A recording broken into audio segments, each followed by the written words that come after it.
Hello అండి, welcome back to our channel. అందరూ ఎలా ఉన్నారు? బాగున్నారా? నేనైతే చాలా బాగున్నాను. మీరు ఇంకా బాగుండాలని నేను మనస్ఫూర్తిగా కోరుకుంటున్నాను.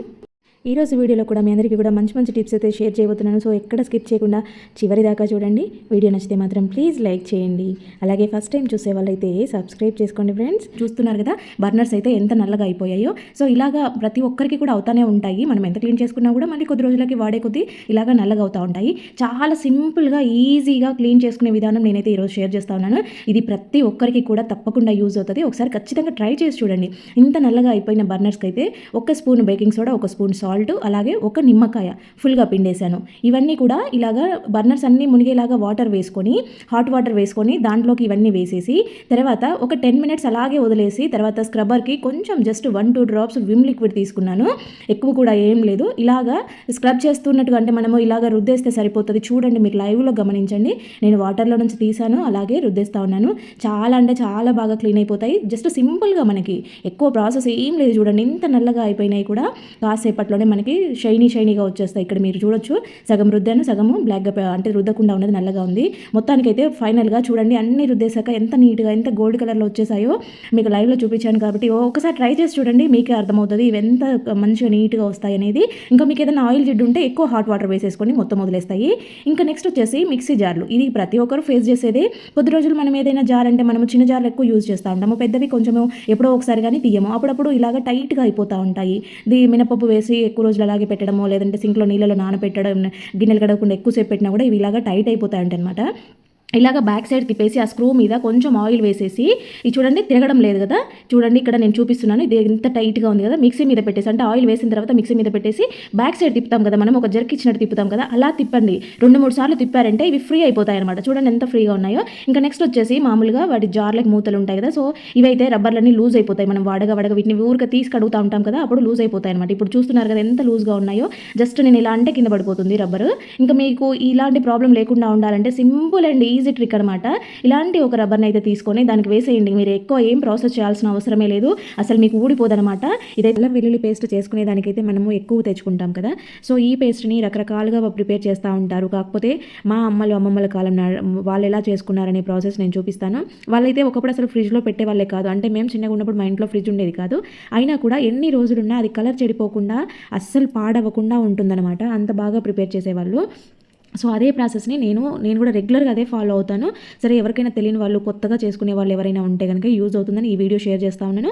సో ఇక్కడ అల్లం అయితే కేజీ తీసుకుంటే మనము 3/4 కేజీ మాత్రమే వెల్లుల్లి తీసుకోవాలి. ఈక్వల్ క్వాంటిటీ తీసుకుంటే కొంచెం ఘాటుదనం ఎక్కువ ఉంటుందన్నమాట. సో అల్లం ఎక్కువ క్వాంటిటీ ఉండి కొంచెం వెల్లుల్లి తక్కువగా వేసుకుంటే అది బాగుంటుంది. దీంట్లోకి కొద్దిగా రాళ్ళ ఉప్పు వేసుకొని మనం మిక్సీ వేసుకోవాలి. చిన్నప్పుడైతే వాళ్ళు రోట్లో రుబ్బేవాళ్ళు, ఉప్పు వేసి రుబ్బేవాళ్ళు అనమాట. ఇలా రుబ్బుకోవడం వల్ల దాని కలర్ మారదు, టేస్ట్ మారదు. యాక్చువల్గా అయితే ఇప్పుడు మిక్సీలో వేసాను కదా, దీని న్యాచురల్ తత్వం అనేది పోతుందనమాట. అందుకు కొంచెము ఇలా సాల్ట్ వేసి మనం స్టోర్ చేసుకోవాలి. ఇంకొకటి, ఇది వెయ్యగానే మనం డబ్బాలో పెట్టుకోకూడదు, వెంటనే డబ్బాలో స్టోర్ చేసి ఫ్రిడ్జ్లో పెట్టకూడదు. ఇప్పటికే ఇది టూ మచ్ హీట్గా ఉంటుంది కదా మిక్సీ వేసినప్పుడు, అది ఇంకా బాక్స్లో పెట్టి దాన్ని చేయడం వల్ల దాని స్మెల్ అంతా బ్యాడ్గా అయిపోతుంది, కలర్ అంతా నల్లగా అయిపోతుంది అనమాట. అలా అవ్వకుండా ఒక 2 అవర్స్ అయినా బయట పెట్టి అది పూర్తిగా కంప్లీట్గా చల్లగైన తర్వాత మాత్రమే ఫ్రిడ్జ్లో పెట్టుకోవాలి. కావాలంటే చిటికెడు పసుపు వేసుకొని మీరు మిక్సీ వేసుకోవచ్చు, కలర్ కోసం జస్ట్ అంతే. ఇంకా నెక్స్ట్ వచ్చేసి ఈ రోజుల్లో అయితే దాదాపు ఇవి ఆర్గనైజ్ చేసుకునే దానికి ఇలాంటి ట్రైలు అందరూ ట్రాలీలు వాడుతూనే ఉంటారు కదా. సో దీంట్లో ఇలా డైరెక్ట్గా ఉల్లిపాయలు కానీ టమాటాలు కానీ ఇవన్నీ వేసామంటే అస్సలు నిల్వ ఉండవు, పాడైపోతూ ఉంటాయి. ఇలా వెల్లుల్లిని కూడా కవర్లో పెట్టకూడదు అనమాట. సో దీనికోసం అయితే ఇక్కడ ఈ జూట్ బ్యాగులు ఉంటాయి కదా, సో వీటిని అయితే మనము రీయూజ్ చేసేసుకోవచ్చు. ఇలాంటి జూట్ బ్యాగ్స్ రీయూజెస్ వీడియోస్ కూడా మన ఛానల్లో ఆల్రెడీ ఉంది, ఎవరికైనా కావాలంటే చూడండి. ఇక్కడ ఇలా మందంగా ఉన్న జూట్ బ్యాగ్ని అయితే తీసుకొని, ఇవి బేకరీలలో ఇలాంటివి వచ్చేటి కొంచెం మందంగా ఉంటాయి అనమాట. అవి మనకి మంచిగా క్లాత్ లాగా యూజ్ అవుతాయి. ఇక్కడ చూడండి పైన కింద పార్ట్స్ కట్ చేసుకొని సైడ్లో కూడా కట్ చేశాను అనమాట. ఇది కొంచెం పెద్ద సైజ్ బ్యాగ్ కాబట్టి ఇక్కడ నేను దీన్ని అయితే 3 పార్ట్స్గా కట్ చేశాను. అంటే నేను తీసుకున్న స్టాండ్కి కరెక్ట్గా 3 పీసెస్గా కట్ చేశాను అనమాట. ఒకటే బ్యాగ్ సరిపోయింది. సో ఇలా క్లాత్ బ్యాగ్ ఇది పెట్టుకోవడం వల్ల ఏంటంటే ఇవి ఇక్కడ చూపిస్తాను చూడండి. నెక్స్ట్ మనము వెల్లుల్లి అనేవి కవర్లో స్టోర్ చేస్తే అవి ఎక్కువ గడ్డలన్నీ చచ్చిపోవడానికి ఛాన్సెస్ ఎక్కువ ఉంటాయి అనమాట. అంటే లోపల కుళ్ళిపోతే గడ్డ చచ్చిపోయింది అంటారు కదా, సో అలాగనమాట. ఇలా గాలి తగిలేలాగా నెట్ బ్యాగ్లో కానీ ఇలాంటి నెట్టెడ్గా ఉండే వాటిలో పెట్టుకున్నారంటే గాలి తగులుతూ బాగా ఫ్రీగా ఉంటాయి అనమాట. ఇంకోటి ఆనియన్స్ టమాటాలు అనేవి అనేవి ఎక్కువగా కుళ్ళిపోతూ ఉంటాయి కదా, ఆ జూట్ బ్యాగ్ ఉండడం వల్ల కుళ్ళు అంతా కింద కారకుండా మనకి బండలు గలీజ్ అవ్వకుండా ఉంటాయన్నమాట. నీట్గా ఉంటుంది, ఇంట్లో వాసన రాకుండా ఉంటుంది, జూట్ బ్యాగ్ పీల్ చేసుకుంటుంది ఆ రసాన్ని. ఇంకా నెక్స్ట్ వచ్చేసి ఇలాగా ఒక గిన్నె తీసుకొని దాంట్లోకి అయితే ఒక కర్పూరం బిళ్ళని అలాగే కొంచెం జవాదు పౌడర్ని తీసుకోవాలి. జవాదు అనేది మనకి న్యాచురల్గా మంచి పర్ఫ్యూమ్ లాగా ఉంటుందన్నమాట. అలాగే కొంచెం షాంపూ కూడా యాడ్ చేశాను. ఈ మూడింటిని బాగా మిక్స్ చేసేసుకోవాలి. కర్పూరం కొంచెం లేట్గా కరుగుతుంది కాబట్టి దీనిని పూర్తిగా కరిగేదాకా ఇలా స్పూన్తో కలుపుకుంటే సరిపోతుంది. ఇదేంటంటే చూడండి, ఇక్కడ స్టవ్ పైన కొంచెం బొద్దింకలు ఇలాంటివి ఎక్కువగా తిరుగుతూ ఉంటాయి. అలాగే స్టవ్ క్లీన్ చేసుకోవాలన్నా కూడా మనం లిక్విడ్స్ వాడుతూ ఉంటాం కదా, డిటర్జెంట్ లిక్విడ్ కానీ సర్ఫ్ కానీ ఇలాంటివి వాడుతూ ఉంటాం కదా. సో ఈజీ ప్రాసెస్లో జస్ట్ కాసేపట్లో మనకి పని అయిపోవాలంటే ఈ సింపుల్ ట్రిక్ ఫాలో అవ్వండి. షాంపూ అనేది చాలా తొందరగా క్లీన్ చేస్తుంది, అలాగే మంచి షైనీగా ఉండడానికి యూజ్ అవుతుంది అనమాట. నెక్స్ట్ కర్పూరము జవాదు. కర్పూరం వచ్చేసి మనకి ఇక్కడ బల్లులు బొద్దింకలు తిరగకుండా స్టవ్ దగ్గరికి రాకుండా ఆ స్మెల్కి అవి రావన్నమాట. జవాదు అనేది మంచి సువాసనతో ఉంటుందన్నమాట. స్టవ్ దగ్గర ఎప్పుడు కూడా మనకి బ్యాడ్ స్మెల్ అనేది లేకుండా నీట్గా మంచి సువాసనతో ఉంటుంది. మనం వంట చేస్తున్నప్పుడు అంతా కూడా మనకి అక్కడ న్యాచురల్గానే మంచి వాసన వస్తుందన్నమాట. ఈ మూడింటితో వేసేసి జస్ట్ మీరు వాటర్ వేయకుండానే, నేను వీడియోలో చూపించాను కదా మీకు, వాటర్ లేకుండానే క్లీన్ చేసేసాను. అలాగే అదే వాటర్తో ఏవైనా స్టీల్ డబ్బాలు, మనం పోపులు అలాంటివి పోసి పెట్టుకుంటూ ఉంటాం కదా, పప్పులు ఉప్పులు వేసుకుంటాం కదా, సో ఇలా ఈ డబ్బాలన్నిటినీ కూడా నీట్గా ఆ వాటర్తో జస్ట్ వాటర్ లేకుండా క్లీన్ చేయొచ్చు అనమాట. అంటే మనం రెడీ చేసుకున్న వాటర్ని దాంతో రుద్దేసి డబ్బాలు కానీ, ప్లాస్టిక్ డబ్బాలు కానీ, స్టవ్ దగ్గర ఆయిల్ మరకలు పడేటివి ఏ ఐటమ్స్ అయినా కూడా ఎక్కువ వాటర్ పోసి కడిగే పని లేకుండా సింపుల్గా జస్ట్ కాసేపట్లోనే క్లీన్ అయిపోయేలాగా ప్రాసెస్ అనమాట. షాంపూ అనేది చాలా బాగా క్లీన్ అవుతుంది. చూడండి ఎంత షైనీగా ఉందో. కిచెన్ కౌంటర్ టాప్ అంతా కూడా నీట్గా అయిపోయింది కదా. అలా నెక్స్ట్ వచ్చేసి ఈ సీజన్లో అయితే మనకి ఎక్కువ దోమల ప్రాబ్లం అనేది ఎక్కువ ఉంటుంది అనమాట. ఈవినింగ్ అయిందంటే చాలా ఇంట్లోకి ఎక్కువగా వచ్చేస్తూ ఉంటాయి. ఎక్కువ గుడ్ నైట్ రీఫిల్స్ ఇవన్నీ పెట్టుకోవాల్సి వస్తుంది. మీకైతే ఎక్కువ దోమల ప్రాబ్లం ఉన్నప్పుడు ఇలా ట్రై చేయండి. చిన్న చీకటీగలు, పురుగులు లాంటివి కూడా వస్తూ ఉంటాయి కదా, వాటన్నిటికీ బెస్ట్ సొల్యూషన్ అనమాట. ఆనియన్ పైన మొదలు ఉంటుంది కదా, దాన్ని అయితే తీసేసి దాంట్లో ఇట్లాగా ఒక దూదిని పెట్టేసి, మీరు ఏ ఆయిల్ అయినా పర్వాలేదు, నీమ్ ఆయిల్ అయితే ఇంకా బెటర్ అనమాట, దీపం వెలిగించండి. దోమలు పెడితే అయితే చాలా వరకు రిలీఫ్ అయిపోతుంది. ఇంకా నెక్స్ట్ వచ్చేసి పిల్లలు అయితే రకరకాల స్పెట్స్ పెట్టుకుంటూ ఉంటారు కదా, ఇలాంటివి కొనుక్కుంటూ ఉంటారు. ఇవన్నీ ఎక్కడ పడితే అక్కడ పడేస్తూ ఉంటారు. తీరా బయటకు వెళ్ళే టైంకి వాళ్ళకి గుర్తురావు, ఎక్కడ పెట్టామని వెతుకుతూ ఉంటారు. ఒక్కోసారి పగిలిపోయే ఛాన్సెస్, విరిగిపోయే ఛాన్సెస్ కూడా ఉంటాయి. అలాంటప్పుడు ఒకటి పాత బ్యాంగిల్ తీసుకొని ఇలాగా మీరు ఏదైనా హ్యాంగర్ కానీ, లేదంటే కీస్ పెట్టుకునే కీ హ్యాంగర్ పెట్టుకున్నారంటే బయటికి వెళ్ళే టైంలో చాలా ఈజీగా ఐడెంటిఫై చేసుకుంటారు. వాళ్ళు వెతుక్కునే ప్రాబ్లం లేకుండా ఈజీగా తీసుకొని పెట్టుకుంటూ ఉంటారు. నెక్స్ట్ వచ్చేసి మనమైతే దోసపిండి ఆడించుకున్న తర్వాత ఫస్ట్ డే వేసుకున్న తర్వాత నెక్స్ట్ డేకి అప్పుడు ఫ్రిడ్జ్లో పెట్టుకుంటాం కదా, అలాగా మనము కావాల్సినంత పిండి వాడుకునే దానికి తీసుకున్న తర్వాత దానిపైన ఒక 2 తమలపాకులను పెట్టేసి మీరు ఫ్రిడ్జ్లో స్టోర్ చేసేసుకోండి. దోసపిండి ఎన్ని రోజులు ఉన్నా కూడా పులవకుండా ఉంటుంది. చాలా బాగా వర్కౌట్ అయితే ట్రై చేయండి. నెక్స్ట్ వచ్చి మనము పాపడాలు కానీ, లేదంటే ఏమైనా డీప్ ఫ్రై చేసినప్పుడు ఇలాగ నూనె అయితే నల్లగా అవ్వడము, ఇంకేమైనా గింజలు లాంటివి ఉంటే కనుక అవి పడడం. నేను మజ్జిగ మిరపకాయలు వేపాను, దాంట్లో గింజలన్నీ రాలిపోయాయి అనమాట. దీన్ని డైరెక్ట్ ఫిల్టర్ చేస్తే గింజలు అయితే వస్తాయి, కానీ కింద అడుగున ఉండే గసి లాంటిది నల్లదైతే రాదు, అట్లనే నూనెతో పాటు ఉండిపోద్ది కదా. అలాంటప్పుడు ఏదైనా కాటన్ కానీ, లేదంటే ఒక టిష్యూ కానీ, మీ ఇష్టం, అది ఏది కావాలంటే అది ఇలాగ పెట్టేసుకొని మీరు ఇలాగ ఫిల్టర్ చేసుకున్నారనంటే మీకు నూనె అయితే అసలు అది ఫస్ట్ టైం యూజ్ చేయని ఆయిల్ లాగా, ఫస్ట్ టైం యూజ్ చేస్తున్న ఆయిల్ లాగానే కనపడుతుంది. చూడండి ఎంత ఫ్రెష్గా కనిపిస్తుందో. ఆ నల్లగా ఉన్న గస్ అంతా కూడా కాటన్ పీల్ చేసుకుంటుంది అనమాట. నెక్స్ట్ వచ్చేసి మనకైతే ఫిల్టర్ కాఫీ తాగే అలవాటు ఉంటే కనుక అది చాలా ఇష్టం అనిపిస్తూ ఉంటుంది కదా. ఎవరైనా సడన్గా వచ్చినా కూడా మీరు జస్ట్ ఒక 2 సెకండ్స్లో ఒక కాఫీ అయితే ప్రిపేర్ చేయొచ్చు. ఇలాంటిది ఒక చిన్న బాటిల్ తీసుకొని కొంచెం కాఫీ పౌడర్, షుగర్ మీకు కావాల్సినంత వేసేసుకొని కొద్దిగా వేడి నీళ్ళు పోసేసి బాగా షేక్ చేసేయండి. ఇలాగ షేక్ చేస్తే చూడండి ఎలా వచ్చిందో, మంచి ఫోమ్ లాగా వచ్చింది కదా. సో దాంట్లోకి అయితే మనం కాగబెట్టుకున్న పాలు పోసేసి ఒక్కసారి ఇలా అన్నామంటే అసలు ఎంత చక్కగా రెడీ అయిపోయింది. చూడండి ఫిల్టర్ కాఫీ ఎంత బాగుంటుంది, చాలా టేస్టీగా ఉంటుంది. ఒకసారి ట్రై చేసి చూడండి. నెక్స్ట్ వచ్చేసి ఇలాగ పెరుగు ప్యాకెట్లు అయితే బయట తెచ్చుకున్నప్పుడు కానీ, లేదంటే ఇంట్లో పెరుగు ఏదైనా మిగిలిపోయినా కూడా మనకి ఇదైతే చాలా బాగా వర్కౌట్ అవుతుంది. దీపాలు కానీ, రాగి చెంబులు కానీ, లేదంటే రాగి గ్లాసులు కానీ వాడే వాళ్ళు ఉంటారు కదా. సో అలాంటప్పుడు ఏంటంటే ఇలా మిగిలిపోయిన పెరుగుతో అయితే చాలా బాగా క్లీన్ చేసేసుకోవచ్చు అనమాట, ఎటువంటి కెమికల్స్ లేకుండా జస్ట్ పెరుగుతో. ఇంకొకటి పల్లీలు వేపుకునేటప్పుడు ఎప్పుడు కూడా లో ఫ్లేమ్లో కానీ, మీడియంలో కానీ పెట్టుకొని వేపుకున్నారనంటే పల్లీలు చక్కగా వేగుతాయి, మంచి టేస్ట్ ఉంటాయి. మనకి పల్లీలు పొట్టు తీసుకొని తినాల్సిన అవసరం లేదు, దానితో పాటే తినాలి. కాకపోతే కొంతమంది తీసుకునే వాళ్ళ కోసం ఈ టిప్ అనమాట. అప్పటికప్పుడు వేడి పల్లీలనే పొట్టు తీయాలంటే చాలా టైం పడుతుంది, కాబట్టి ఇలా గరిటెలో వేసేసి చేసుకున్నారంటే ఈజీగా రిమూవ్ అయిపోతుంది.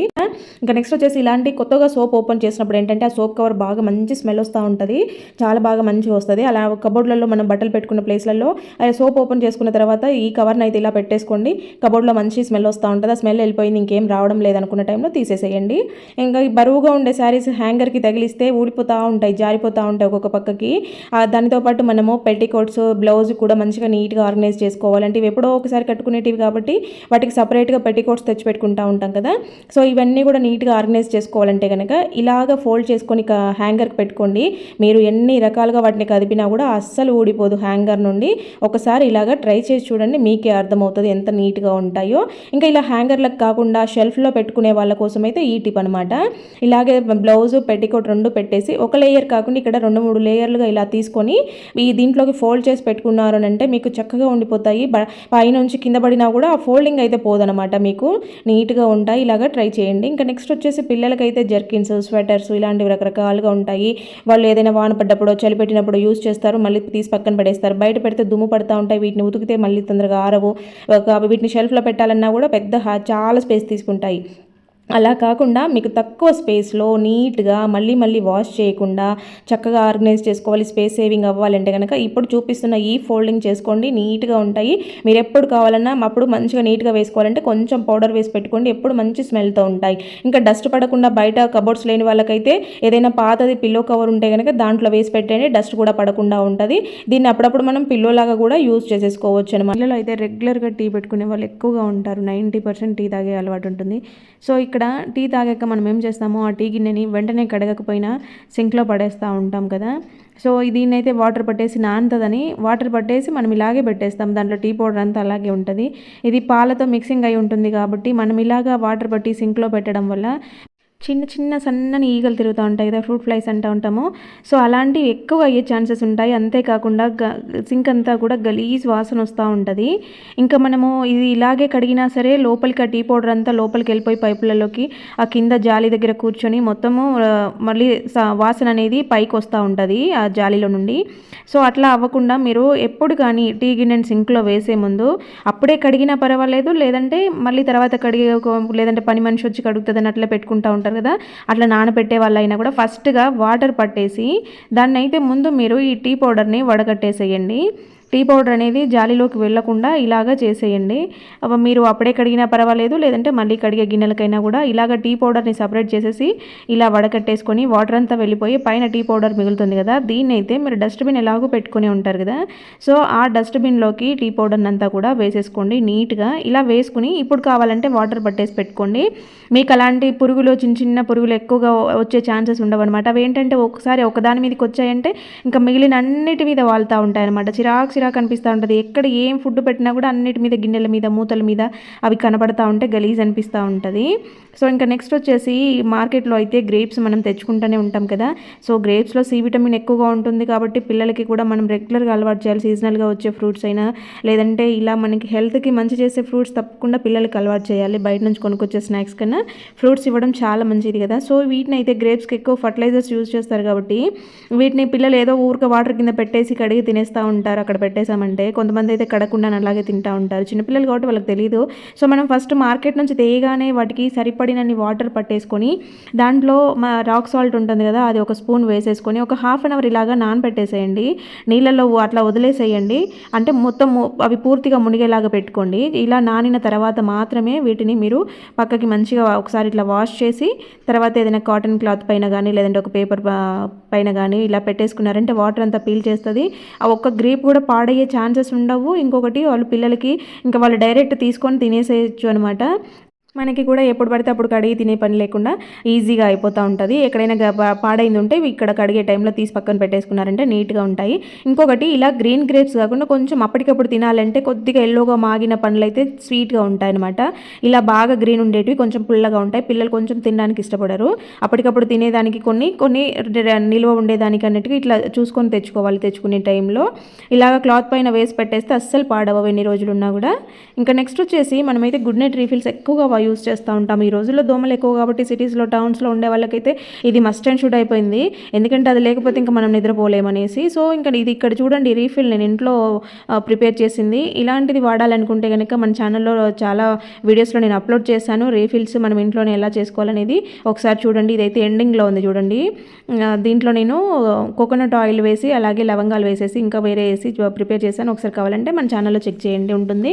ఇంకా ఇలా వాడేటివి కాకుండా మనకి రూమ్ అంతా బ్యాడ్ స్మెల్ వస్తుంది అనుకున్నా, లేకపోతే రూమ్లో గాలి ఎక్కువగా బయటకు వెళ్ళడం లేదు, ఎప్పుడు కొంచెం స్మెల్గా ఉంటుంది, ఇంట్లో జ్వరాలు జలుబులు ఉన్న వాళ్ళు ఎక్కువగా ఉన్నప్పుడు అమృతాంజన్ వాసన లాంటివి ఇలాంటివి ఎక్కువ వస్తాయి, అంటే లోపల గాలి లోపలనే స్ప్రెడ్ అయ్యే వాళ్ళకైతే ఈ టిప్ చాలా బాగా యూజ్ అవుతుంది. ఒకసారి ట్రై చేయండి. గుడ్ నైట్ మిషన్స్ వాడే వాళ్ళకైతే మధ్యలో హోల్ చిన్నగా ఉంటుంది, ఆ మధ్యలోనే ఇలా ఒక పెద్ద కర్పూరం బిళ్ళని పెట్టేసుకోవచ్చు. లేదు ఇంకా వేరే మిషన్స్ వాడే వాళ్ళకైతే ఇలా కొంచెం దగ్గరగా ఆ గ్యాప్కి దగ్గరగా 2-3 బిళ్ళలైనా కూడా పెట్టుకున్నా సరిపోతుంది. ఇక్కడ చూడండి ఇక్కడంతా కూడా హీట్ అనేది బయటకు వస్తూ ఉంటుంది. ఆ హీట్ నుంచి కర్పూరం కరిగి మంచి స్మెల్ రిలీజ్ అవుతూ ఉంటుంది అనమాట. మా పిల్లలు దగ్గు జలుబులు ఉండేవాళ్ళు, రాత్రి టైంలో శ్వాస తీసుకోవడానికి ఇబ్బంది పడే వాళ్ళకైతే చాలా బాగా వర్కౌట్ అవుతుంది. మనకి ఇంకా ఎటువంటి రూమ్ ఫ్రెషనర్స్ అవసరం లేదు. రూమ్ అంతా కూడా ఇల్లంతా కూడా మంచి ఫ్రాగ్రెన్స్తో ఉంటుంది అనమాట. ఇలాగ ట్రై చేయండి. ఇప్పుడు వచ్చేసి ఇలా ఒక బౌల్ తీసుకొని దాంట్లో నేనైతే ఇక్కడ కొంచెం కంఫర్ట్ వేస్తున్నాను అనమాట.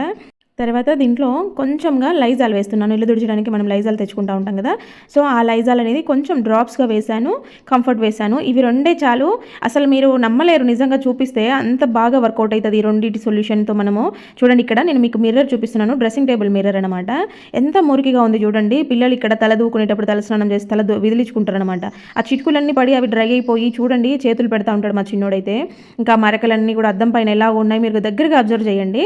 ఇక్కడ బయట నుంచి లైటింగ్ వస్తుంది కాబట్టి ఇంకా పూర్తిగా కనపడడం లేదు. ఇక్కడ చూడండి అసలు ఎట్లా ఉన్నాయో డ్రాప్స్, చేతుల మరకలు అవన్నీ కూడా. సో ఇంకా ఇది క్లీన్ చేసి చూపెట్టాలనేసి నేనైతే ముందంతా క్లీన్ చేయలేదు. మనం ఈ సొల్యూషన్ తీసుకున్నాం కదా, దీన్ని మీరు స్ప్రే బాటిల్లో వేసుకొని స్ప్రే చేసుకొని అయినా వాడచ్చు, లేదంటే ఇలా కాటన్ క్లాత్తో అయినా చేయొచ్చు, లేదంటే టిష్యూతో అయినా కూడా మీరు చేయొచ్చు. ఫస్ట్ ఏం చేయాలంటే ఈ లిక్విడ్ని మొత్తం కూడా మిర్రర్ పైన అప్లై చేయాలి. మొత్తం మిర్రర్ అంతా కూడా దీనితో తడిపేయాలన్నమాట. చూడండి ఇలాగా పైనుంచి కింది వరకు మొత్తం టోటల్గా ఇలాగా క్లాత్తో తుడుస్తున్నట్టుగా ఇలాగా రఫ్ చేయాలి. మొత్తం కూడా అది మిర్రర్ అంతా చూపిస్తున్నాను చూడండి. పైనుంచి కింది వరకు మొత్తంగా తుడిచేసాను. ఫస్ట్ తుడచడం అంటే ఈ లిక్విడ్తో అప్లై చేశాను అనమాట. ఇప్పుడు ఇంకొక వైపు అదే క్లాత్కి ఒకవైపు తడిచింది కదా, అది అట్లా కాకుండా ఇంకొక వైపు పొడి క్లాత్ ఉంటుంది కదా, ఆ పొడి క్లాత్తో కొంచెం ఒక దగ్గర నేను మీకు తుడిచి చూపిస్తున్నాను చూడండి. మొత్తం తుడచకుండా మీకు డిఫరెన్స్ కనపడాలనేసి చూపిస్తున్నాను. ఇక్కడ ఈ పార్ట్లో నేను క్లీన్ చేసి చూపిస్తాను చూడండి. అసలు పైనకి కిందకి చాలా డిఫరెన్స్ వచ్చింది. అంటే ఎక్కువసేపు నానబెట్టే పని కూడా ఏం లేదు, జస్ట్ ఫస్ట్ అప్లై చేశాను, తర్వాత పొడి క్లాత్తో తుడిచాను. ఇక్కడ చూడండి సైడ్లో ఇక్కడ చూడండి ఈ మరకలు అలాగే ఉన్నాయి కదా, ఇక్కడ నీట్గా క్లీన్ అయిన దగ్గర చూడండి ఎంత బాగా క్లీన్ అయిపోయిందో. ఇంకా ఇలాగే పొడి క్లాత్తో మొత్తం కూడా అద్దం అంతా తుడిచేసుకోవాలి అంతే. ఇంకా మనకు వాటర్ అవసరం లేదు, ఏం లేదు, పౌడర్ ఇలాంటివి ఇంకా ఏం అవసరం లేదు. జస్ట్ పొడి క్లాత్తో తుడిచేసుకుంటే చాలు. మీకు అద్దం చూడండి ఎంత నీట్గా వచ్చేసిందో, ఫుల్గా డ్రైగా కూడా కనబడుతుంది చూడండి అప్పుడే తుడిచిందైనా కూడా. సో ఇదైతే చాలా బాగా వర్కౌట్ అవుతుంది. ఇలా ఎవరైనా డ్రెస్సింగ్ టేబుల్స్ కానీ లేదంటే బీరువాళ్ళకు ఉండే అద్దాలైనా కూడా పెద్ద పెద్ద అద్దాలు ఉండేవాళ్ళు, లేదంటే ఆర్చ్లకి ఉంటాయి కదా అద్దాలు, సో అలాంటివి ఇలా ఒక్కసారి ట్రై చేసి చూడండి. వర్కౌట్ అయితేనే నెక్స్ట్ మళ్ళీ రిపీట్ చేసుకోండి. వర్కౌట్ అవ్వకపోతే దీంతో వదిలేసేయండి. నాకైతే చాలా బాగా వర్కౌట్ అయింది, అందుకే మీ అందరికీ షేర్ చేస్తున్నాను. సో ఇంకా నెక్స్ట్ వచ్చేసి మనమైతే ఇందులో చీపురు అందరూ కూడా వాడేదే, ఇవి రెగ్యులర్గా యూస్ చేస్తూ ఉంటాం కాబట్టి పైన ఈ స్మూత్గా ఉండే పుల్లలన్నీ ఇరిగిపోయి లోపల లావుగా ఉండే పుల్లలు బయటికి రావడం ఇలాంటివి జరుగుతూ ఉంటాయి. వీటి కోసం నేనైతే కొన్ని టిప్స్ కూడా చెప్పాను, ఒకసారి చెక్ చేయండి. ఇంకా ఇప్పుడు ఏంటంటే వీడియో మనము మామూలుగా ఏదైనా ఇల్లు తుడుచుకున్నా కూడా, అంటే చీపురుతో ఊడ్చినా సరే ఇంకా కాళ్ళకి డస్ట్ తగులుతుంది, లేదా మనం ఇల్లు ఊడ్చుకోవాలి తుడుచుకోవాలి మాప్ పెట్టుకోవాలి, 2 పనులు ఉన్నాయి కానీ టైం లేదు అనుకున్నప్పుడు, లేదంటే మనకి డీప్ క్లీన్ అవ్వాలి పని తొందరగా అయిపోవాలనుకున్నప్పుడు ఇలాగ ట్రై చేయండి. ఏదైనా ఒక పాత టీ షర్ట్ ఉంటుంది కదా పిల్లలవి, వాడి పడేసినటివో చిన్నగా అయిపోయినటివో చినిగినటివో టీ షర్ట్స్ ఉంటూనే ఉంటాయి కదా అందరి ఇళ్ళలో.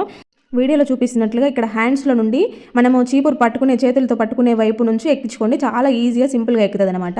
ఇలాగా ఎక్కించుకొని హ్యాండ్స్లోకి ఎక్కించుకుంటే ఎక్కువసేపు జారకుండా ఉంటుంది అనమాట టీషర్ట్ అనేది. తర్వాత ఇలా ఎక్కించుకున్న దీనిని నీట్గా ఇలాగా చుట్టేసేయండి. ఇలా చుడితే సరిపోతుంది. ఇలా రౌండ్గా చుట్టేసిన తర్వాత వీటికి మీరు ఏదైనా థ్రెడ్ కానీ లేదంటే రబ్బర్ బ్యాండ్స్ టైట్గా ఉండాలన్నమాట. మరి లూజ్గా ఉంటే టీషర్ట్ అనేది బయట కూడా వచ్చేస్తుంది. టైట్గా ఉండే రబ్బర్ బ్యాండ్స్ కానీ లేదంటే ఏదైనా గట్టిగా థ్రెడ్తో కానీ 2 వైపులా ఆ చివర ఈ చివర 2 చివర్లు కూడా కట్టేసుకుంటే ఇంకా మీకు అది కదలకుండా ఉంటుంది అనమాట. ఇలా కట్టుకున్న దానిని చూడండి ఇక్కడ చూపిస్తున్నట్టుగా ఇలా వస్తుంది అనమాట. మీరు ఇంకా టైట్గా వేసేసుకోండి. రబ్బర్ బ్యాండ్ అనేది 2 మడతలుగా వేసేసుకోవాలి. తర్వాత దీనిపైన వాటర్ కొన్ని చిలకరించుకోవాలి. మరి తడిపేసేయకూడదు, తడిపేస్తే మళ్ళీ అది కదలదు అనమాట. జస్ట్ వాటర్ని చిలకరించుకున్నట్టుగా ఇలాగ చేసి అప్పుడు మీరు తుడుచుకున్నారంటే ఇల్లు మనం నార్మల్గా ఇల్లు ఎలా ఊడుస్తామో అలా ఊడ్చేసుకుంటే సరిపోతుంది. అది నీట్గా క్లీన్ అవుతుంది మాప్ పెట్టినట్టు. నెక్స్ట్ ఇక్కడ పైన బూజు కనిపిస్తుంది చూడండి, బూజు కూడా ఎంత ఈజీగా వచ్చేస్తుందో. తర్వాత బూజు అనే కాదు, గోడలకి ఉండే కానీ మెష్లు, మనకి కిటికీలకైతే మెష్లు పెట్టుకొని ఉంటాం కదా, మెష్లు క్లీన్ చేసుకున్న, డీప్ క్లీన్ చేసుకునే రోజు కూడా ఇలాగ పెట్టేసుకున్నారంటే మీకు టోటల్ క్లీన్ అయిపోతుంది. ఆ చీపురు ఎడ్జ్లో చూడండి మనము అరిచేత్తో తుడిచినట్టుగా ఎలాగ వస్తుంది చూడండి టీవీ దగ్గర. ఇవన్నీ కూడా మనం రెగ్యులర్గా మన క్లాత్ పెట్టి తుడుచుకోవాల్సి వస్తూ ఉంటుంది కదా, చీపురుతో ఊడిస్తే డస్ట్ అయితే అస్సలు పోదు. మనం మళ్ళీ తడి బట్టతో పెట్టుకొని తుడుచుకుంటూ ఉంటాము ఇలా షోకేజ్లకి ఇవన్నీ కానీ, ఈ టీవీ దగ్గర ఉండే ఐటమ్స్ అన్నీ కూడా మనం ఇలా తుడుచుకుంటాం కదా. అలా కాకుండా ఇలా మీరు చీపురుకి వేసుకొని ఇలా చేసుకోండి. అది నేను ఇక్కడ మీకు డస్ట్ చూపిస్తాను. మురికి చూడండి, మీ ముందే లైవ్లో వేసాను, తుడిచాను కదా, ఎంత వచ్చింది చూడండి. రెగ్యులర్గా తుడిచేదైనా సరే మనకి మెయిన్ డోర్ నుంచి ఎక్కువగా డస్ట్ వస్తూ ఉంటుంది. ఇంకా కిటికీలు ఓపెన్లో ఉంటే ఇంకా చెప్పనక్కర్నే లేదు కదా. సో ఆ సన్న దుమ్ము అంతా కూడా వచ్చేస్తుంది అనమాట. మనకి పెద్దగా దుమ్మే రావాల్సిన అవసరం లేదు. ఇంట్లో చిన్నగా గాలికి వచ్చే దుమ్ము కూడా సన్నగా ఉంటుంది, అది కాలికి ఇలా తగులుతూ ఉంటుంది కదా, అంతా ఒక రకంగా అనిపిస్తుంది. ఇలా ట్రై చేయండి, మొత్తం డీప్ క్లీన్ అయిపోతుంది అనమాట. మీకు ఊడ్చడం తుడచడం రెండు ఒకేసారి అయిపోతాయి. మనమైతే ఇంట్లో పసుపు కుంకుమ అయితే కంపల్సరీగా పెట్టుకుంటూ ఉంటాం కదా, ఇవి ఉండడం కూడా శుభసూచకం కాబట్టి కంపల్సరీగా పెట్టుకోవాలి.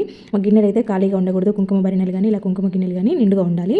సో ఇంకా ఇలా పెట్టుకునే టైంలో పసుపుకి కుంకుమకి అనేది తొందరగా పురుగు పడుతూ ఉంటుంది. ఇంకా పసుపు ఇంకా ఈ సీజన్లో అయితే ఇంకెక్కువగా ఉంటుంది. ఇక్కడ చూపిస్తున్నాను చూడండి పురుగు అనేది ఎలా ఉందో. ఇక్కడ ఈ కుంకుమ అనేది నేను కుంకుమార్చన చేసుకున్న కుంకుమ. సో ఇంకా దీన్నే బొట్టుగా పెట్టుకుంటూ ఉంటాము. కానీ చూడండి పురుగు అనేది ఎలా ఉందో.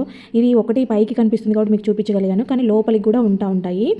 సో ఇంకా ఈ కుంకుమ అయితే నేను దీంట్లో నుంచి తీసుకొని కుంకుమార్చన చేసిందే. అది సపరేట్ ఇది సపరేట్ కాదు, రెండు ఒకటే. దాంట్లో నుంచి తీసుకొని దీంట్లోకి వేశాను. కానీ ఇక్కడ కుంకుమని గమనించండి మీరు, ఇదైతే అసలు పురుగు అనేది లేదు, ఎక్కడ చిన్న ఉండలుగా కూడా లేకుండా ఉంది చూడండి. కుంకుమ కానీ పసుపు కానీ ఎంత ఫ్రెష్గా ఉన్నాయి చూడండి. ఇవన్నీ కూడా ఆ కుంకుమ ఇది దీంట్లో పోసిన రోజే దాంట్లో కూడా పోసాను అనమాట. కానీ దాంట్లో పురుగు లేదు, దీంట్లో ఉంది. ఎందుకంటే ఈ కుంకుమార్చన చేసిన కుంకుమని నేను పక్కకు పెట్టేసుకొని ఉన్నాను. దాంట్లో మాత్రము ఈ పచ్చకర్పూరం యాడ్ చేశాను అనమాట. ఆ రోజే దాంట్లో కూడా యాడ్ చేసి నింటే సరిపోయిండు. నేను దాంట్లో వేయలేదు, అది పక్కకు ఉండింది. సో ఇంకా దీంట్లో రెగ్యులర్గా బయట ఉంటుంది కాబట్టి పురుగు వస్తుందని పచ్చకర్పూరం యాడ్ చేశాను. ఇప్పుడు చూస్తే చూడండి దాంట్లో పురుగు ఉంది, దీంట్లో లేదు. ఈ పచ్చకర్పూరంని ఇలా పౌడర్గా చేసుకొని పసుపులో కానీ కుంకుమలో కానీ కలుపుకున్నారంటే అస్సలు పురుగు రాదు. మీకు లైవ్లో నేను చూపిస్తున్నాను, ఇదే పురుగు ఉంటుంది. మీకు అందరికీ కూడా ఐడియానే ఉండి ఉంటుంది. చూడండి పచ్చకర్పూరం అనేది చాలా మంచి సువాసనతో ఉంటుంది, చాలా న్యాచురల్గా తయారయ్యేది. మీ దగ్గర అది అవైలబుల్ లేకపోతే ఈ కర్పూరమైనా కలపండి, కానీ ఇది 100% జెన్యూన్ కాబట్టి ఒక్కసారి ట్రై చేయండి. ఇంకా నెక్స్ట్ వచ్చేసి మన హ్యాండ్ బ్యాగ్స్ కానీ, పిల్లల స్కూల్ బ్యాగ్స్, క్యారీ బ్యాగ్స్ ఇలాంటివి అయితే రెగ్యులర్గా యూజ్ చేస్తూ ఉంటాం. ఇంకా పిల్లలైతే స్కూల్ బ్యాగ్స్, క్యారీ బ్యాగ్స్ అయితే రోజు వాడుతూ ఉంటారు కదా. సో ఒక్కొక్కసారి అవి వాటి జిప్ అనేది టైట్ అయిపోతూ ఉంటాయి. వాళ్ళు సడన్గా లాగడము, గట్టిగా లాగడం చేశారంటే అవి విరిగిపోయే ఛాన్సెస్, లేదంటే జిప్ ఫెయిల్ అయ్యే ఛాన్సెస్ ఉంటాయి కదా. సో మీకు ఎప్పుడైనా మీరు క్యారీ పెట్టే టైంలో కానీ, లేదంటే వాళ్ళు ఇలా టైట్గా ఉందని చెప్పిన టైంలో ఈ ఒక్క చిట్కా పాటించండి. ఇంకా వాళ్ళకి ఎప్పుడు కూడా ఈ ప్రాబ్లం అనేది రాదు, చాలా స్మూత్గా వస్తూ ఉంటుంది అనమాట. ఇది ఇలాగే వదిలేస్తే ఇక్కడ ఇది టైట్ అయిపోయి కొంచెం చిలుము రస్ట్ వచ్చినట్టు కూడా అవుతూ ఉంటాయి, అలాగే వదిలేస్తే వాడకుండా. సో దానికోసం అయితే ఇక్కడ వ్యాజ్లైన్ తీసుకున్నాను. సో ఈ వ్యాజ్లైన్ అనేది మనకి మంచిగా గ్రీజ్గా పనిచేస్తుంది కదా. సో దానికోసం ఆ మొత్తం జిప్ అంతా పూయాల్సిన పని లేదు. ఈ జస్ట్ ఇక్కడ ఎడ్జెస్ ఉంటాయి కదా, ఈ స్టార్టింగ్ పాయింట్లో పూసేసి మనము కొద్దిసేపు జిప్ని కొద్దిసేపు ఇలాగా అనాలన్నమాట, జిగ్జాగ్ చేసినట్టుగా దాన్ని కొద్దిసేపు మనం అనడం వల్ల ఏమవుతుందంటే ఆ వ్యాజ్లైన్ అనేది మొత్తం దానికి అంటుకుంటుంది, ఆ జిప్కి అంటుకుంటుంది. అది ఫ్రీగా మూవ్ అయ్యే ఛాన్సెస్ ఉంటాయి అనమాట. లోపల ఏదైనా రఫ్గా ఉన్నా, లేదంటే కోటింగ్ లేసిపోయినా కూడా అది కొంచెం టైట్గా వస్తూ ఉంటుంది, పట్టుకున్నట్టుగా వస్తూ ఉంటుంది. అక్కడ కొంచెం డస్ట్ పడుతూ ఉంటుంది కాబట్టి ఇవైతే కొద్దిగా బూడిపోయినట్టు అనిపిస్తూ ఉంటాయి అనమాట. సో అట్లాంటి ఛాన్సెస్ లేకుండా చూడండి వ్యాజ్లైన్ అనేది చాలా బాగా ఫ్రీగా మూవ్ చేస్తుంది అనమాట. ఇప్పుడు చూడండి ఎంత ఫ్రీగా వచ్చేస్తుందో. సో ఇంకా ఇదైతే చాలా టైట్గా ఉండింది ముందు, ఇప్పుడు చాలా ఫ్రీగా అయిపోయింది. ఇలా ఎడ్జెస్లో అంటే సరిపోతుంది అనమాట. ఇక్కడ 2 జిప్లు ఉంటాయి కదా వీళ్ళకి, 2 జిప్లకి ఆ పక్క ఈ పక్క కొంచెం ఎడ్జెస్లో అప్లై చేసి ఇలా పెట్టారంటే మీకు ఇది వ్యాజ్లైన్ పూసినట్టుగా కూడా తెలియదు. కొద్దిసేపు మీరు ఇలా అన్నారంటే ఆ వ్యాజ్లైన్ ఉన్నట్టు కూడా అనిపించదు, దాంట్లో కలిసిపోయి ఉంటుంది అనమాట. ఒకసారి ఇలా ట్రై చేయండి, మీకైతే చాలా బాగా వర్కౌట్ అవుతుంది. హ్యాండ్ బ్యాగ్స్ కానీ, లగేజ్ బ్యాగ్స్ కానీ ఏవైనా కూడా ఇలా చేసుకోవచ్చు. ఇంకా నెక్స్ట్ వచ్చేసి మామూలుగా ఇక్కడ ఒక కాటన్ కర్చీఫ్ తీసుకున్నాను నేను. మీ దగ్గర కాటన్ కర్చీఫ్ కానీ, లేదంటే ఏదైనా కాటన్ క్లాత్ పలుచగా ఉండేది ఏదైనా పర్వాలేదు, ఒక క్లాత్ తీసుకొని దాంట్లో మీరు రెగ్యులర్గా బట్టలకి ఏదైతే సర్ఫ్ యూస్ చేస్తారో, అంటే పౌడర్ యూస్ చేసే వాళ్ళ కోసం అనమాట ఇది. సో అట్లా యూజ్ చేసే వాళ్ళు ఉంటే ఇక్కడ దీంట్లో కర్చీఫ్లో వేసేసుకొని దీన్ని క్రాస్ మోడ్లు వేసుకోండి, అంటే ఆ పక్క ఈ పక్క కలిపి వేస్తాం కదా, అలాంటి ముడి వేసేసుకొని దీంట్లో అయితే టాప్ లోడ్ మిషన్స్ ఉంటాయి కదా, అంటే ఫ్రంట్ లోడ్ కాకుండా టాప్ లోడ్ ఉండే వాళ్ళకి ఇలా మధ్యలో బట్టల మీద వేయాల్సి వస్తూ ఉంటుంది. అలా వేసినప్పుడు ఏమవుతుందంటే అది ఒక్కోసారి వాటర్లో కరిగే లోపే కింద డ్రమ్లోకి వెళ్ళిపోతూ ఉంటుంది. సో అలాంటి ప్రాబ్లం ఫేస్ చేయకుండా, అంటే మనం సరుపు వేసిందంతా కూడా బట్టలకి మంచిగా యూజ్ అవ్వాలంటే ఇలా కట్టి వేయండి. అది వాటర్తో తీసుకుంటున్నప్పుడు కొద్దిగా మనకి బయటికి వస్తూ ఉంటుంది కాబట్టి మొత్తం అన్నిటికీ కూడా అన్ని బట్టలకి కూడా సర్ఫ్ తగిలే ఛాన్సెస్ ఉంటాయి అనమాట. ఇలా వాటర్లో కలిసి అది మెల్ట్ అయ్యి మొత్తం కలిసిపోయినట్టుగా వస్తుంది అనమాట. ఇంకా నెక్స్ట్ వచ్చేసి మనమైతే పోపుల డబ్బాలు చాలా వరకు అందరూ కూడా యూజ్ చేస్తూనే ఉంటారు. ఎందుకంటే ఇక్కడ అదొకటి తీసుకోవాలంటే కష్టం కాబట్టి అన్నీ ఒక దాంట్లో పోసుకుంటే ఈజీగా ఉంటాయని దాదాపు అందరి ఇళ్ళల్లో కూడా ఉంటూనే ఉంటాయి కదా. సో వీటిని అయితే మనము ఎక్కువగా కడగకుండా దాంట్లో అయిపోయినప్పుడు పోసుకుంటా అట్లే మెయింటైన్ చేస్తే పురుగు పట్టే ఛాన్సెస్ ఎక్కువ ఉంటాయి అనమాట. ఇలాంటి సీజన్లో అయితే ఇంకా పప్పులన్నీ మెత్తగా అయిపోతూ ఉంటాయి, పురుగు తొందరగా వచ్చేస్తూ ఉంటుంది. సో అట్లా కాకుండా ఎప్పుడైనా ఒకసారి మీరు ఫ్రీగా ఉన్న టైంలో ఇలా బాక్స్ని మంచిగా నీట్గా క్లీన్ చేసేసుకొని కొద్దిసేపు ఎండలో ఆరబెట్టుకోండి. ఎండ లేదు అనుకుంటే కనుక స్టవ్ మీద పెట్టేసి కాసేపు హీట్ చేయండి. ఇలా మంచిగా అవి కొద్దిగా డ్రై అయిపోయినట్టుగా ఉండాలన్నమాట, మరి వెట్గా లేకుండా. ఇంకా తర్వాత మీరు దాంట్లో ఏమేమి ఐటమ్స్ వేసుకుంటారో అవన్నీ కూడా ఫ్రెష్గా నింపేసుకోండి. ఒకవేళ పాతవి ఉన్నా కూడా కొద్దిగా క్లీన్ చేసుకున్నట్టు కానీ అడుగునవి వేయకుండా పైనగా వేసుకోండి ఇలాగా. ఇంకా నేనైతే ఇక్కడ జీలకర్ర ఆవాలు ఎక్కువగా యూజ్ చేస్తాను. మామూలుగా మిగతా శనగపప్పు మినపప్పు ఎప్పుడన్నా ఒకసారి కానీ ఎక్కువగా అయితే జీలకర్ర ఆవాలు ఎక్కువగా వేసుకుంటాను కాబట్టి అవి రెండు గిన్నెలలో వేసుకుంటాను అనమాట. ఇంకా మీరు ఏవేవి వేసుకుంటారో అవన్నీ వేసుకోండి. ఇక్కడ ఇవి ఇట్లా వేసుకోవడం ఒకటే కాకుండా పురుగు పట్టకుండా కూడా ఎలా చేసుకోవాలనేది ఇప్పుడు చూపిస్తాను. ఇక్కడైతే ఇంకా ఎండుమిరపకాయలు కూడా పోపులో వేస్తాం కాబట్టి ఇంక ఇది ఒక గిన్నెలో వేసాను అనమాట. ఇంకా మనకి ఇవి ఇలాగే మెత్తగా ఉన్నప్పుడు కొంచెం పురుగు వచ్చేస్తూ ఉంటాయి, పప్పులు ఉంటాయి కాబట్టి ఆటోమేటిక్గా పురుగు అనేది వస్తూ ఉంటుంది.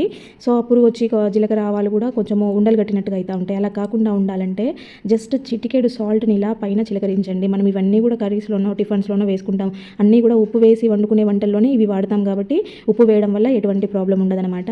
ఒకసారి ఉప్పు వేసి ఇలా చూడండి, మీకు పురుగు అనేది పట్టకుండా ఉంటుంది. మీరు ఎన్ని రోజులున్నా కూడా ఫ్రెష్గా ఉంటాయన్నమాట. ఇలా అప్పుడప్పుడు పెట్టుకుంటూ ఉండండి. ఇంకా నెక్స్ట్ వచ్చేసి ఇలాంటి పాత బ్రష్లతో అయితే ఒక మంచి ఐడియా అనమాట. సో ఇలాగా మన ఇంట్లో స్టీల్ స్క్రబ్బర్ ఉంటుంది కదా, సో దీనిని అయితే పైన తగిలిచ్చేసుకొని మీరు కావాలంటే దీనిని దారంతో కానీ రబ్బర్ బ్యాండ్తో కానీ వేసేసుకోవచ్చు. ఇలాగే పెట్టినా కూడా నీట్గా ఉండిపోతుంది పడిపోకుండా. కిచెన్లో బ్యాక్ సైడ్ టైల్స్ అంతా ఆయిల్ జిడ్డు పట్టేసి ఉంటాయి. ఇలా లైన్స్గా ఉన్న ప్లేస్లో అంత ఈజీగా పోవన్నమాట. అలాగే పట్టుకొని ఎక్కువ రోజులు ఉంటే కనుక మాగుడుగా అయిపోయి జిడ్డుగా అయిపోతూ ఉంటాయి. క్లీన్ చేయడానికి చాలా కష్టమవుతుంది. ఇలాగ మీరు క్లీన్ చేశారు అంటే మనకి చేయి నొప్పి పెట్టకుండా ఉంటుంది. చాలా ఈజీగా క్లీన్ అవుతుంది అనమాట. ఏ ప్లేస్లో అయినా ఈజీగా క్లీన్ చేసేసుకోవచ్చు. ఇలాగ కావాలన్నప్పుడు పెట్టుకోవడము మళ్ళీ తీసేసుకుంటూ ఉండొచ్చు, లేదంటే అలాగే పెట్టి కూడా పెట్టేసుకోవచ్చు. మనము చీరలు అయితే పట్టు చీరలు ఇలా వెయిట్ ఎక్కువగా ఉండే చీరలను అయితే పెట్టుకుంటూ ఉంటాము. ఒక్కొక్క చీర ఇలాగా కబోర్డ్లో ఆర్గనైజ్ చేసుకుంటాము, కానీ ఎక్కువ స్పేస్ తీసుకుంటూ ఉంటాయి, కొన్నిసార్లు జారిపోతూ ఉంటాయి. అలా అవ్వకుండా ఉండాలంటే ఇలాంటి ఒక బాటిల్ని తీసుకొని, అంటే ఇక్కడ డిజైన్ రింగ్స్ లాగా ఉంది కదా, ఇలాంటిదైతే మనకు కరెక్ట్గా ఈవెన్గా వస్తుంది అనమాట. ఒకవేళ మీకు ఎగ్గులు తగ్గులుగా వచ్చిందనిపిస్తే ఒక ఐరన్ బాక్స్ తీసుకొని కొంచెం హీట్ చేసుకొని మీరు వాటిని స్మూత్గా కూడా చేసుకోవచ్చు. ఇక్కడ వీడియోలో చూపిస్తున్న విధంగా హ్యాంగర్స్కి అయితే ఒక హ్యాంగర్, అంటే ఒక చీర పట్టిన ప్లేస్లో మనం ఎన్ని కావాలంటే అన్ని చీరలు పొడవుగా ఇలాగా హ్యాంగ్ చేసుకోవచ్చు అనమాట. అంటే కొంచెం స్పేస్లోనే ఎక్కువగా, అంటే స్పేస్ సేవింగ్ ఐడియా అని చెప్పొచ్చు అనమాట. సో మనకైతే కొంచెం స్పేస్ ఉంది, బీరువాలో తక్కువ చీరలు పట్టే అంతే స్పేస్ ఉంది, కానీ చీరలు ఎక్కువగా ఉన్నాయనేటప్పుడు ఇలాంటి ఐడియా చాలా బాగా యూజ్ అవుతుంది. ఒకసారి ట్రై చేసి చూడండి. ఇంకొకటి వచ్చేసి మనమైతే శారీస్కి ఇక్కడ కొంగు దగ్గర కానీ ఇలా పిన్నిస్ పెట్టుకుంటూ ఉంటాము. అదైతే పిన్నిస్ మామూలుగా బయటికి కనపడతా ఉంటుంది అనమాట. కొంతమందికి పెట్టుకోవడం రాదు కాబట్టి కొద్దిగా పెద్దగా పొడవుగా పెట్టుకుంటూ ఉంటారు, అది బాగా కనపడదు కాబట్టి ఇలాగ నెయిల్ పాలిష్తో కలర్ చేసుకొని పెట్టుకున్నారంటే, అంటే మీరు ఏ శారీకి పిన్ పెట్టుకున్నా ఆ కలర్ శారీ మ్యాచింగ్ పెట్టుకున్నారంటే మంచిగా సరిపోతుంది. ఇంకొకటి ఏంటంటే ఫ్యాన్సీ శారీస్ కొంచెం పలుచగా ఉండేటివి అయితే పోగులు లేసి వస్తూ ఉంటాయి. అలాంటప్పుడు ఇలా ఒక స్టిక్కర్ పిన్నిస్కి పెట్టేసి పెట్టుకోండి. మీకు ఎప్పటికీ కూడా మీరు పెట్టుకునే టైంలో ఇలాగ స్టిక్కర్ ఉంటుంది కాబట్టి దాంట్లో పోగులు వీరుకునే ఛాన్సెస్ ఉండవు అనమాట. నెక్స్ట్ వచ్చేసి శారీ ఫోల్డింగ్ అయితే కొంతమందికి చాలా కష్టం అనిపిస్తూ ఉంటుంది. ఇక జారుడు చీరలు లాంటివి అయితే పోతూ ఉంటాయి అనమాట. ఇలాగా ఇప్పుడు నేను వీడియోలో చూపిస్తున్న విధంగా మీరు ఫోల్డ్ చేసి బ్లౌజ్ కూడా దాంతోపాటే పెట్టేసి పెట్టుకున్నారంటే నీట్గా ఉంటుంది, అసలు ఫోల్డింగ్సే ఊడిపోవు. నెక్స్ట్ వచ్చేసి ఇలాగా ఇందాక కట్ చేసిన రింగ్స్ ఉన్నాయి కదా, సో అలాంటివి మళ్ళీ ఒక బాటిల్ కట్ చేసేసుకొని, ఇదైతే చాలా మందికి చాలా రకాలుగా యూజ్ అవుతూ ఉంటుంది. ఇక్కడ నేనైతే ఒక ఐడియా చూపిస్తూ ఉన్నాను చూడండి. మనకైతే చున్నీలు స్కార్ఫ్లు రకరకాలుగా ఉంటాయి కదా, డ్రెస్ల మీద మ్యాచింగ్ అని చాలా కొనుక్కుంటూ ఉంటాము, కానీ వాటిని ఆర్గనైజ్ చేసేదానికి చాలా స్పేస్ తీసుకుంటూ ఉంటాయి. అసలు మడత పెడితే మడత పెట్టినట్టుగా అస్సలు ఉండదు, ఎక్కడంటే అక్కడ పడిపోతూ ఉంటాయి, గలీజ్ అయిపోతూ ఉంటాయి, గందరగోళంగా కనిపిస్తాయి. ఇట్లా ఆర్గనైజ్ చేసుకున్నామనంటే ఒకటే హ్యాంగర్కి మనం ఒక 10 రింగ్స్ వేసేసుకొని 10 చున్నీలు ఆర్గనైజ్ చేసుకోవచ్చు అనమాట. నీట్గా ఉంటాయి. ఇంకా ఫ్రెండ్స్, మరి వీడియో చూసారు కదా, వీడియో నచ్చితే మాత్రం ప్లీజ్ లైక్ చేయండి. అలాగే ఫస్ట్ టైం చూసే వాళ్ళైతే ఇలాంటి బ్యూటిఫుల్ టిప్స్ మన ఛానల్లో చాలా ఉన్నాయి, ఒకసారి ఛానల్ విజిట్ అవ్వండి. మీకు నచ్చితే మాత్రం లైక్ చేయండి. మీరు ఇచ్చే ఒక లైక్ వల్ల ఇంకొంతమందికి మన వీడియో సజెస్ట్ అవుతుందన్నమాట. సో ఏ టిప్ బాగా నచ్చింది కామెంట్ చేయడం మాత్రం అస్సలు మర్చిపోవద్దు. ఓకే అండి, థ్యాంక్ యూ ఫర్ వాచింగ్.